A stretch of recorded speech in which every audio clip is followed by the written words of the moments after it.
hello and welcome to 2025.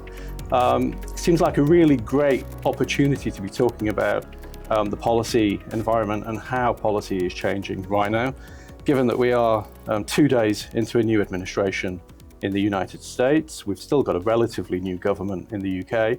And of course, we've got a new program coming out of the European Commission following last summer's parliamentary elections in Brussels. So I'm delighted at this stage to be introducing Barbara McLaughlan, our new Senior Counsel in the health team here at Cicero. Thank you very much. So Barbara, can I just begin by asking you to say a little bit about yourself and where you've come from? Yeah, so I have a long history in campaigning policy work, both in charity and in industry. I have focused on health for most of my professional career, and that's something that I'm really passionate about. So it's made it really easy for me to work with lots of different people to shape the environment and make sure that basically patients get the best they can in terms of treatment and outcomes. And as we move from 2024 into 2025, looking back, what do you think the big themes were in the marketplace last year, and how is that going to shape the world we operate in this year? Well, I think there are themes that are continuing, particularly in the pharma world, in terms of patent cliff that's coming along, that a lot of companies are looking at how they can cope with losing major blockbusters that have created their revenues. That will be a headache. The whole situation with the US that's been last year, that has been a debate, and what will a new Trump administration actually mean for the industry. And then things like trade and in Europe particularly, the general pharma legislation.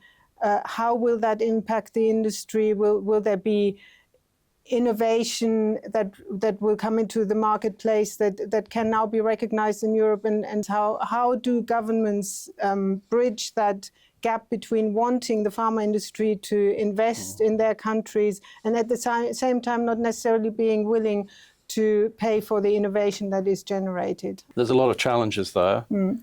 Reputationally, how does the pharma industry overcome those challenges? Post-pandemic, obviously, the industry was in a relatively good standing, having performed very well to get the vaccine to market so quickly. A lot of that goodwill seems to have dissipated quite quickly. I think reputation is very important. You lose it very quickly, you gain it very slowly. The COVID benefits and the reputation gain, as you say, has dissipated, which is a real shame. And I think the industry needs to continue to talk about what it can offer in these kinds of situations and what good it brings to patients all over the world. And at the same time, I think pharma companies do need to think about their strategies in relation to those patent cliff situations. You know, the evergreening discussion, do they continue to build more and more patents? What is the contract that they have with society? I've always said, there's a reason why for a certain period of time pharma companies can charge high prices or what is perceived to be high prices, because in the end, there's generic substitution, there are biosimilars, hopefully, that lower the prices, and that's the deal the pharma industry has always had with society. Yeah. And I think that's being undermined a little bit by some of the strategies that have been developed to make sure that revenue from those blockbusters continues. So I think pharma companies need to ask themselves the question whether that is actually justified as much as people can understand it. The other thing is that pharma companies need to think about the quality of their products. Is what they are producing really bringing benefit to patients? How do they demonstrate it?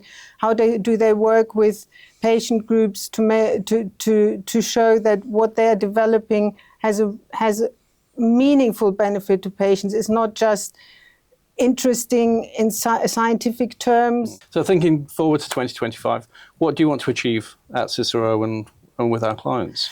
Well, I do hope that I can bring insights from a long career in healthcare politics and in campaigning that will help the healthcare team to tailor its offer to what the industry needs. Because I worked in industry for 10 years in other contexts in health policy for a long time before then. And to make sure that we meet the client's needs, that we can really help them to communicate what they need to communicate to policymakers, and hopefully identify policy changes that end up meeting the expectations of all stakeholders. Well, thank you, Barbara. It's been fantastic talking to you today. As you mentioned, lots of opportunities, lots of challenges. We've got a fantastic team. Really looking forward to working with our clients to overcome those challenges. So please do get in touch.